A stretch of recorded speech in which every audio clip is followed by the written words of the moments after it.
يا ترى ايه اللي بيحصل في السودان؟ وليه محدش بيتكلم عن اللي بيحصل هناك؟ ليه محدش بيتكلم عنهم؟ ليه في تعتيم اعلامي عن اللي بيحصل؟ ليه مفيش قنوات هناك بتغطي، قنوات كبيرة بتغطي اللي بيحصل وبتنقل لنا؟ تعال نشوف مع بعض عن طريق مقارنة بسيطة هنعملها بين اللي بيحصل في السودان واللي بيحصل في فلسطين والأهلنا وإخواتنا في غزة.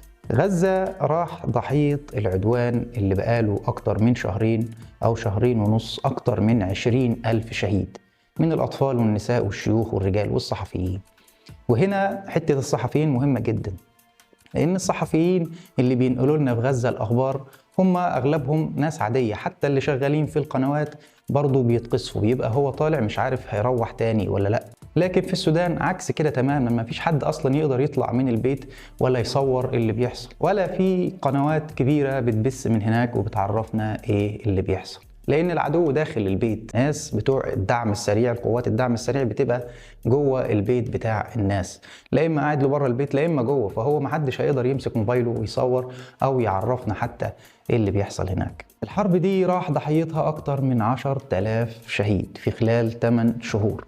طبعا مفيش شك ان الحرب في غزة اكثر دموية بكتير عن اللي بيحصل في السودان، ولكن ده مش معناه ان اللي بيحصل في السودان سهل ويعدي وان نسيبهم زي ما هم ونسيب الناس دي تموتهم وتقتلهم وهم شايفين نفسهم على حق. ودي المصيبة الاكبر اللي هنعرفها في الفيديو شوية كده.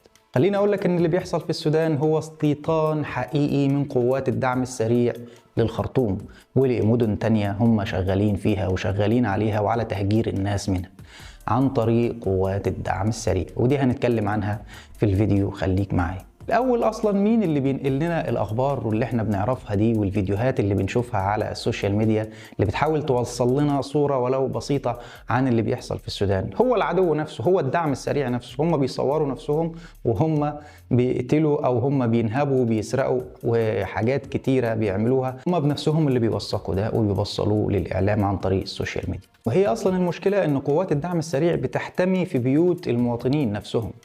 يعني حتى الجيش الوطني السوداني لما بيحب يضرب أو يقصف الدعم السريع اللي هو أصلا متواجد في البيوت والمدارس والمستشفيات اللي هو بيحتلها في الخرطوم وفي المدن دي، بيقصف مما لا شك فيه إن بيروح مدنيين تجاه هذا القصف وأرواح أبرياء. هو مش هيفرق بين الدعم السريع وبين المواطنين الأبرياء العزل اللي هم محتلهم الدعم السريع. إزاي هيقدر الجيش يحمي المواطنين الأبرياء من الدعم السريع اللي هو أصلا بيتخذهم كدروع بشرية وبيحتمي بيهم؟ أستاذ الفاضل، الوضع أصبح معقد جدا جدا جدا. اللي خلاه أكثر تعقيدا إن قوات الدعم السريع دي شايفة نفسها على حق. تخيل إن يتم اغتيال مواطن أعزل مسلم وسط أصوات الله أكبر ولا إله إلا الله. وده هنا أحد الفروق الكبيرة بين اللي بيحصل في السودان واللي بيحصل مع إخواتنا في غزة من العدو الغاشم اللي بيضرب. في غزة وفي فلسطين إحنا عارفين العدو هناك، عارفين الصهاينة وعارفين ملتهم وعارفين إن هم العدو الأزلي والتاريخي لينا ولبلادنا. أما في الخرطوم الشخص اللي بيرفع السلاح في وشك واللي بيسرقك ويقتلك وينهبك وياخد البيت بتاعك هو أصلا شخص بينطق الشهادة قبل ما يموتك. طب إيه بقى قوات الدعم السريع دي؟ دول عبارة عن قوات عسكرية وميليشيات أنشأها رئيس النظام السابق المخلوع عمر البشير قبل حوالي 20 سنة من دلوقتي، عشان تكون حماية ليه من التمرد اللي حصل في غرب السودان. وعين على رأس قوات الدعم السريع دي تاجر جمال، تاجر إبل يعني، والله زي ما بقول لك كده، واحد تاجر جمال جابه كده وحطه فوق قيادة الدعم السريع. كان اسمه محمد حمدان دجلو، المعروف دلوقتي باسم حميدتي، اللي هو قائد قوات الدعم السريع. وزي ما قلنا كان أنشأها عمر البشير عشان تحميه هو وعشان تحمي الكرسي بتاعه، لدرجة إن عمر البشير كان بيقول على حميدتي حمايتي حمايتي، هو عامله عشان يحميه ويحمي الكرسي بتاعه. تم إنشاء القوات دي من القبائل العربية في غرب السودان، وده كان عامل أساسي في شحن القوات دي عرقيا وقبليا، على أساس عرقي وعلى أساس قبلي، بناء على الأعراق والقبائل اللي هم جايين منها عشان يحاربوا المتمردين في غرب السودان. إذن الأمر هنا قائم على أساس عرقي وقبلي بحت. والسودان بلد كبير مترامي الأطراف ومتعدد الأعراق، في قبائل عربية وفي قبائل غير عربية. وبدأت قوات الدعم السريع اللي كان بيطلق عليها في بدايتها قوات الجنجويد في ارتكاب مجازر وفظائع، حرق مدن وقرى بأهلها وزيها زي أي قوة عسكرية بدأت تنمو وتكبر وتزيد قوتها، وده كان تحت غطاء رسمي من الدولة لحد ما جت سنة 2019 وسقط نظام عمر البشير. وهنا أصبحت الأمور تحت سيطرة الجيش الوطني وقوات الدعم السريع، وكانت الأمور بينهم ماشية زي السمن على العسل. امال ايه اللي حصل؟ ايه اللي قلب الدنيا وبقى في حرب والجيش ضد قوات الدعم السريع؟ وايه اللي بيحصل دلوقتي؟ بص، عشان ما ادخلكش في تفاصيل كتيره من اللي حصل من 2019 لحد شهر 4 اللي هي فتره السمنه على العسل دي، شهر 4 2023 بدات الحرب ما بينهم، وده كان على اثر خلاف حصل بين قائد القوات المسلحه اللي هو عبد الفتاح البرهان وقائد قوات الدعم السريع حميدتي. وعلى اثر الخلاف ده حصل الحرب بينهم في الخرطوم وفي مدن متفرقة. وكمان على أثر الحرب دي تم تهجير أكثر من 6 مليون سوداني من الخرطوم بس، سواء راحوا محافظات تانية في السودان أو نزحوا وهاجروا إلى بلدان مجاورة زي في الشمال إلى مصر، وفي الجنوب راحوا لجنوب السودان، وفي الغرب ناحية تشاد، وفي الشرق ناحية أثيوبيا. أكثر من 19 مليون طفل سوداني محرومين حاليا من التعليم. النظام الصحي منهار تماما بطبيعة الحال. الدولة بالكامل في طريقها للانهيار. المية مقطوعة بقالها 8 شهور اللي فاتوا. كمان الكهرباء تكاد تكون معدومة، كذلك الإنترنت.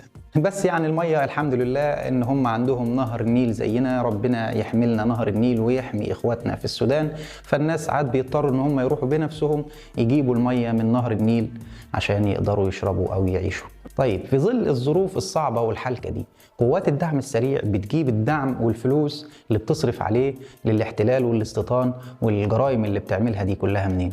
خليني أقول لك أستاذ الفاضل إن قوات الدعم السريع بتسيطر على جبل عامر في السودان، وهو بالفعل جبل عامر بخيرات الله، يعني مش مجرد جبل يعني شوية رملة، لا. خليني أقول لك إن الجبل ده فيه ذهب يكفي إن هو يجوز شباب السودان كلهم، يعني بالصلاة على النبي كده يخلي السودان دي جنة الله على الأرض. لأن بالفعل السودان من أغنى الدول الأفريقية بالذهب.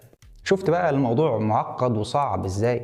لكن في النهاية حضرتك ممكن تشوف انها مفارقة غريبة وعجيبة ان انا اقارن بين الوضع في السودان والوضع اللي بيحصل في غزة.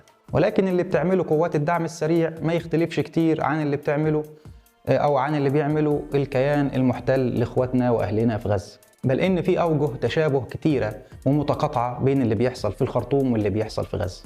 حاليا في استيطان بمعنى الكلمة لاخواتنا في السودان وفي الخرطوم بالذات، زي اللي بيحصل لاخواتنا في فلسطين. ناهيك بقى عن الاعتداءات والانتهاكات والسرقة والقتل والنهب والاغتصاب اللي بيحصل. تصفية عرقية وإبادة جماعية بتحصل. تقول لي ازاي تصفية عرقية وإبادة جماعية؟ انت بتكبر الموضوع قوي يعني. لا، هقول لك ان حقيقي في تصفية عرقية وإبادة جماعية بتحصل، لأن ببساطة حضرتك لو مش من قوات الدعم السريع فدمك ومالك حلال مستباح ليهم.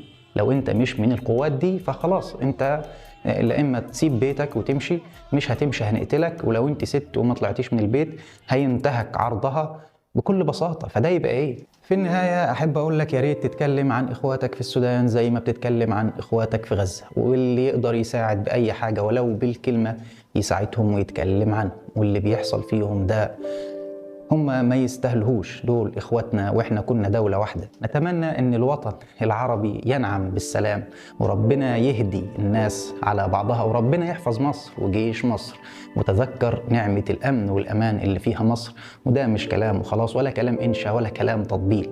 الحمد لله على الحال اللي احنا فيه.